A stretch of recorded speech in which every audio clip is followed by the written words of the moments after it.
വനനിയമ ഭേദഗതിയിൽ നിന്നും സംസ്ഥാന സർക്കാർ പിന്നോട്ടു പോയത് തദ്ദേശ തെരഞ്ഞെടുപ്പിൽ വലിയ തിരിച്ചടി ഭയന്ന് മലയോര മേഖലകളിലും ക്രൈസ്തവ ഭൂരിപക്ഷ സ്ഥലങ്ങളിലും വലിയ വോട്ട് ചോർച്ച ഉണ്ടാകുമെന്നായിരുന്നു വിലയിരുത്തൽ.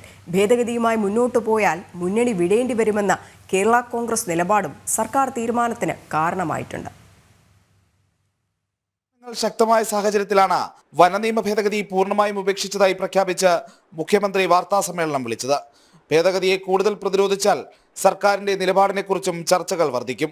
ഇത് മലയോര മേഖലകളിലും ക്രൈസ്തവ ഭൂരിപക്ഷ സ്ഥലങ്ങളിലും LDFനും മുഖ്യമന്ത്രിക്കുമെതിരായ വികാരം ശക്തമാക്കും. തദ്ദേശ തെരഞ്ഞെടുപ്പിലും നിയമസഭാ തെരഞ്ഞെടുപ്പിലും വോട്ട് ചോർച്ചയായിരിക്കും ഫലമെന്ന വിലയിരുത്തലിന്റെ അടിസ്ഥാനത്തിലാണ് ഭേദഗതിയിൽ നിന്നും സർക്കാർ പിന്നോട്ടു പോയത്. പലസ്തീൻ വിഷയത്തിൽ ഏകപക്ഷീയമായി മുസ്ലിം പ്രീണന നയം സ്വീകരിച്ചതിൽ സർക്കാരിനെതിരെ ക്രിസ്ത്യൻ സമൂഹത്തിനിടയിൽ ഇപ്പോൾ തന്നെ അതൃപ്തി രൂക്ഷമാണ്. ഇത് ലോക്സഭാ തെരഞ്ഞെടുപ്പിലും പ്രതിഫലിച്ചിരുന്നു. കേരള കോൺഗ്രസ് എമ്മിന്റെ ശക്തമായ എതിർപ്പും സർക്കാർ തീരുമാനത്തെ സ്വാധീനിച്ചിട്ടുണ്ട്.